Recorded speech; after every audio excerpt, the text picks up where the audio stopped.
Assalamualaikum warahmatullahi wabarakatuh. Di sini saya dan kelompok saya akan membahas perhitungan PPh 21 orang pribadi. Nama saya Ananda Nurul Fadila dengan NIM 642320016. Perkenalkan, nama saya Anissa Jansa Putri dengan NIM 642322190. Perkenalkan, nama saya Dinda Aulia Hakim dengan NIM 642318119. Perkenalkan, nama saya Nur Azizah Faiz dengan NIM 6423223. Nama saya Valdega Putri dengan NIM 6423191. Latar belakang. Pajak merupakan salah satu hal yang wajib dibayarkan kepada warga untuk membantu negara dalam menambah anggaran dan melakukan pembangunan.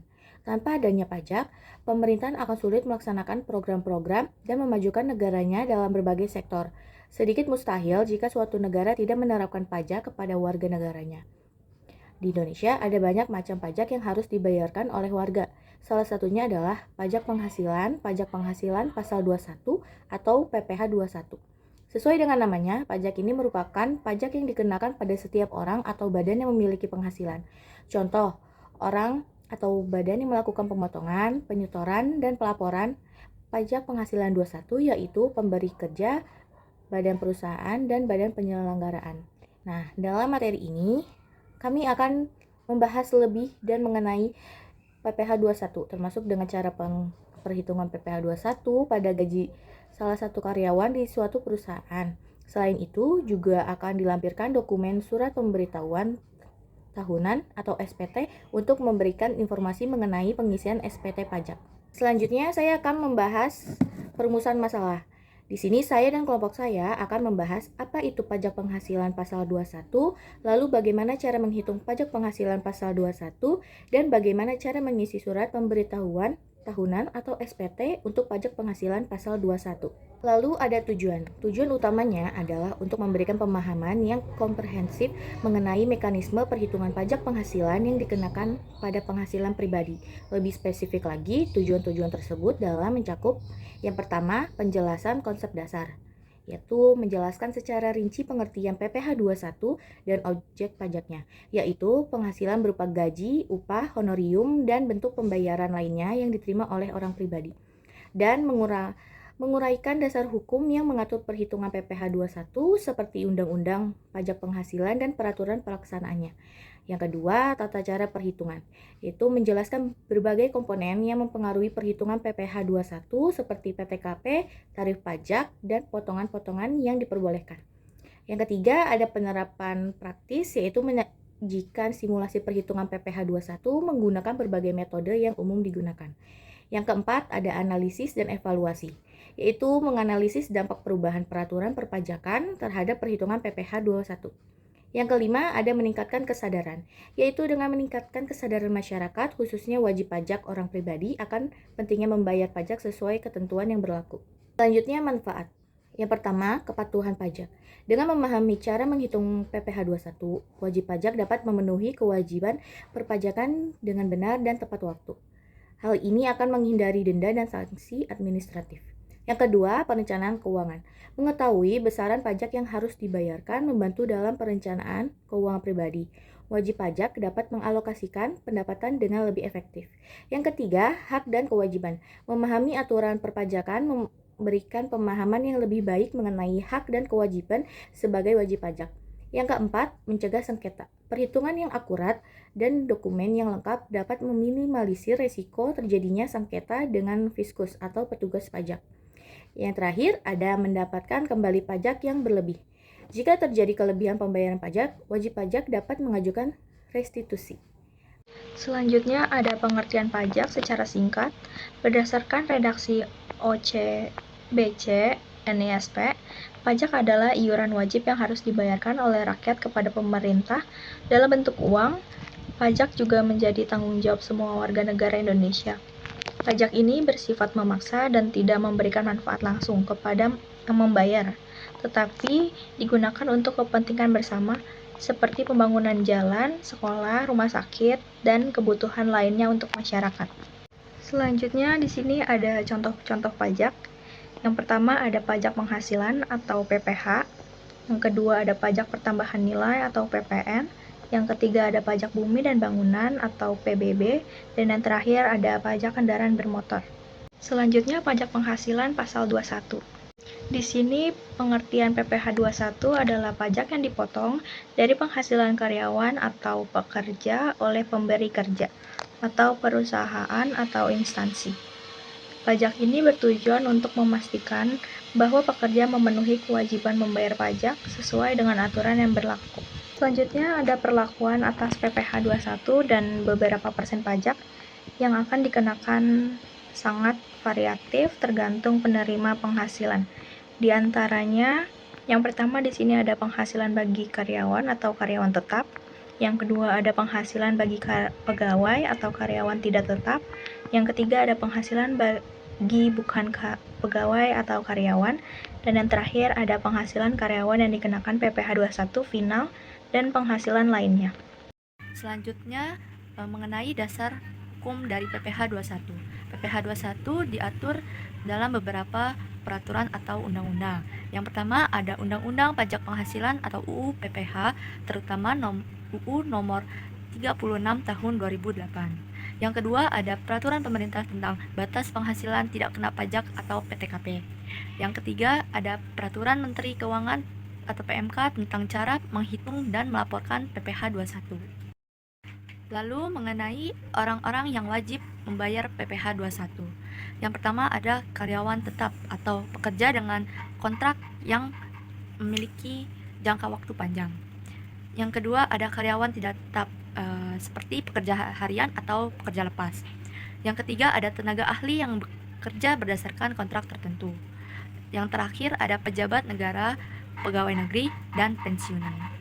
Seperti yang kita tahu, PPh 21 merupakan pajak yang memotong penghasilan dari seseorang atau suatu badan. Nah, di sini ada beberapa kriteria atau macam dari penghasilan yang dikenakan PPh 21. Yang pertama ada gaji, upah, bonus, dan tunjangan.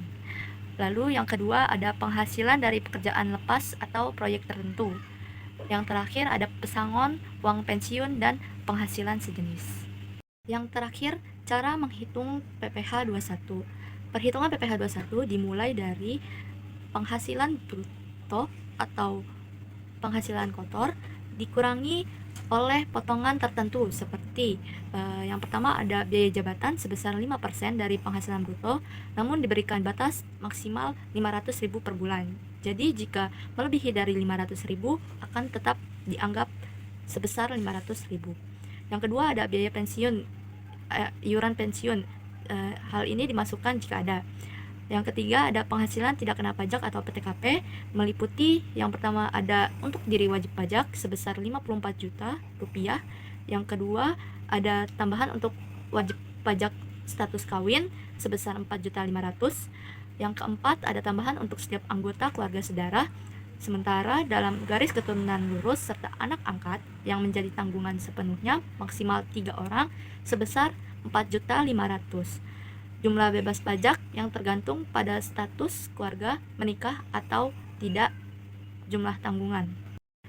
Setelah itu dihitung semua, sisanya menghitung penghasilan kena pajak yang dihitung dengan tarif progresif. Tarif progresif ada beberapa macam. Yang pertama ada 5% untuk PKP hingga 60 juta per tahun. Lalu yang kedua ada 15% untuk PKP antara 60 juta sampai 250 juta. Yang ketiga ada 25% untuk PKP antara 250 juta hingga 500 juta. Yang terakhir untuk PKP melebihi 500 juta. Ini kita akan membahas tentang orang yang harus melaporkan PPh 21. Yang pertama, pemberi kerja memotong pajak setiap bulan dari gaji karyawan, menyetorkannya ke negara dan melaporkan melalui SPT masa PPh 21. Yang kedua ada karyawan atau orang pribadi melaporkan penghasilan dan pajak yang telah dibayarkan melalui surat pemberitahuan tahunan SPT tahunan. Berikut merupakan data pajak. Yang pertama jenis pendaftaran yaitu pendaftaran secara jabatan, nomor LHP atau LHPT 3280615, kategori orang pribadi, status pusat, NPWP pusat 1828311102 3817 kebangsaan suami Indonesia. Berikut adalah identitas wajib pajak. Nama wajib pajak adalah Nicholas, tepat tanggal lahir Banten 20 April tahun 1999, status perkawinan kawin, nomor kartu keluarga 28362050102713, kebangsaan Indonesia, terperinci juga kebangsaan yaitu NIK atau NPWP yaitu 35523450324800.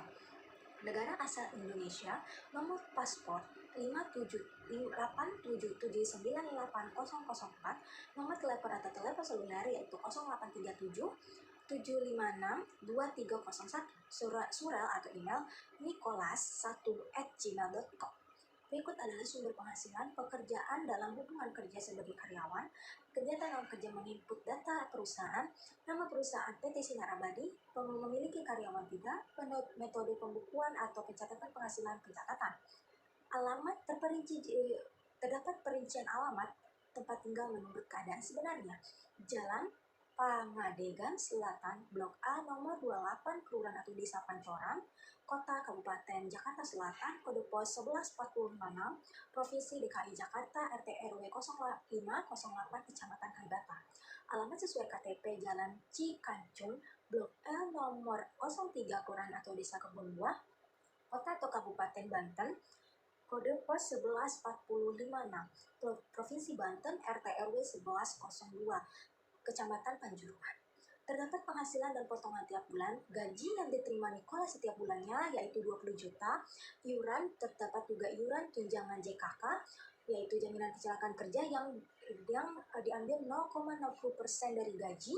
Tunjangan JKM atau jaminan kematian diambil dari gajinya 0,30%. Tunjangan JHT jaminan hari tua 2% dari gaji, dan pensiun 2 juta rupiah. Berikut merupakan perhitungan pajak yang untuk mendapatkan PPh pasal 21 sebulan yang harus dipotong dari gaji Nicholas setiap bulannya, yaitu gaji yang diterima 20 juta termasuk kita akan mencari penghasilan bruto. Untuk mendapatkan PPh pasal 21 sebulan ini, per bulan ini kita harus mencari penghasilan brutonya, yang dimana gaji dan termasuk premi JKK dan JKM ini harus ditambahkan untuk mendapatkan penghasilan bruto. Nah, perhitungan gaji 20 juta, premi JKK 0,60% dari 20 juta dapatlah 120.000, premi JKM atau 0,30% dari 20 juta dapatlah 60.000. Dapatlah 20 juta ditambah 120 tambah 60.000 dapatlah 20 juta 180.000. Lalu 20 juta 180 ini karena telah 20 juta 180.000 adalah penghasilan brutto, maka harus dikurangkan dengan biaya jabatan, yang dimana biaya jabatan dikenakan 5% dari penghasilan brutto. Ya, 5% dikali 20 juta 180.000 dapatlah 1 juta 9.000. Namun yang diperkenankan hanya 500.000. Lalu iuran pensiun 200.000 dan iuran jaminan hari tua 2% dari 20 juta yaitu 400.000. Dapatlah 5 juta ditambah 500.000 ditambah 200.000 ditambah 400.000 dapatlah 1 juta 100.000. 1.100.000 ini dikurangkan dengan penghasilan bruto yaitu 20 juta 180.000 dikurang dengan 1.100.000 dapatlah penghasilan neto sebulan yaitu 19 juta 80.000. Untuk mendapatkan penghasilan neto setahun, maka penghasilan neto sebulan ini dikali dengan 12 yaitu 19 juta 80.000 dikali 12, maka dapatlah 228.960.000. Itu merupakan penghasilan neto setahun, di mana penghasilan neto setahun ini untuk mendapatkan penghasilan kena pajak setahun maka dikurang dengan PKP setahun, yaitu terdiri dari WP sendiri, wajib pajak sendiri senilai 54 juta ditambah dengan status menikah yaitu 4.500.000, maka dapatlah 54 juta ditambah 4.500.000 dapatlah 58.500, maka dikurangkan dengan 228.960.000 dikurang dengan 58.500 dapatlah penghasilan kena pajak setahun yaitu 170.460.000. Untuk mendapatkan selanjutnya perhitungan PPh pasal 21 setahun. 5% dan 15% ini telah disesuaikan dengan peraturan. Jadi 5% dikali 60 juta ini sudah ada di peraturannya. untuk PPh pasal 21. Jadi 5% dikali 60 juta dapatlah 3 juta. 60% ini untuk 15% ini adalah pengurangan dari 60 juta dikurang dengan 170 juta 460 ribu. Dapatlah 110 juta 460 ribu dikali 15% dapatlah 16 juta 569 ribu. Ditambah dapatlah hasil 19 juta 569 ribu. Ini merupakan nilai PPh terutang setahun. Untuk mendapatkan PPh pasal 21 per bulan, maka 19.569.000 dibagi 12 dapatlah 1.630.750.000. Baik, di sini saya akan menjelaskan sedikit terkait SPT. SPT ini adalah singkatan dari Surat Pemberitahuan Tahunan. SPT adalah surat wajib pajak yang digunakan untuk melaporkan perhitungan dan pembayaran pajak, objek pajak, dan kewajiban menurut ketentuan perundang-undangan perpajakan. Nah, di sini ada SPT bagi pegawai tetap atau penerima pensiun, atau bisa disebut juga tunjangan.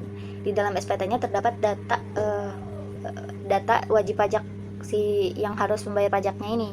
Seperti contohnya kita menuliskan SPT-nya Nicholas. Nah, di sini diisikan data-data Nicholas seperti NPWP, NIK atau no paspor, nama, alamat, jenis kelamin, status atau jumlah tanggungan keluarga PTKP, nama jabatan, karyawan asing, serta kode negara domisili.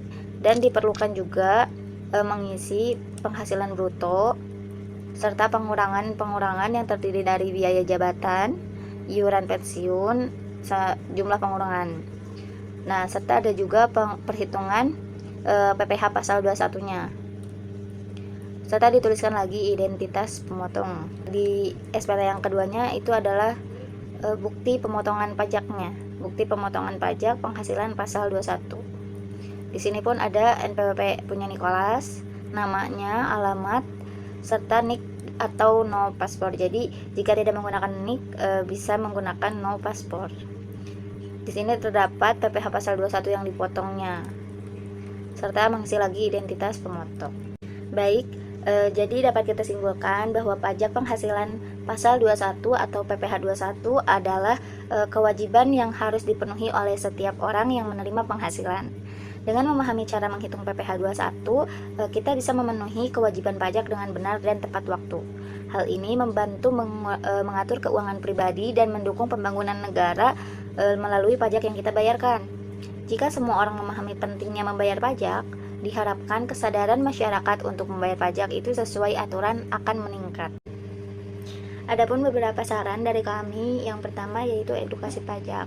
Pemerintah dan sekolah perlu memberikan lebih banyak edukasi tentang pajak, terutama PPh 21, agar masyarakat lebih paham tentang kewajiban pajak mereka. Nah, yang kedua itu ada informasi aturan pajak. Penting untuk menyebarkan informasi tentang perubahan aturan pajak agar masyarakat tahu dan paham tentang hak dan kewajiban mereka sebagai wajib pajak. Yang ketiga itu ada pemanfaatan teknologi. Nah, gunakan teknologi untuk mempermudah perhitungan dan pelaporan pajak sehingga orang lebih mudah memenuhi kewajibannya. Yang keempat adalah panduan praktis. Berikan panduan sederhana bagi mereka yang baru pertama kali mengisi surat pemberitahuan tahunan atau yang disebut SPT agar prosesnya lebih mudah dan benar. Dengan langkah-langkah yang tadi saya sebutkan, diharapkan masyarakat semakin sadar dan patuh terhadap kewajiban pajak sehingga dapat mendukung pembangunan negara dengan lebih baik. Sekian dari kami, mohon maaf atas segala kesalahan. Wassalamualaikum warahmatullahi wabarakatuh.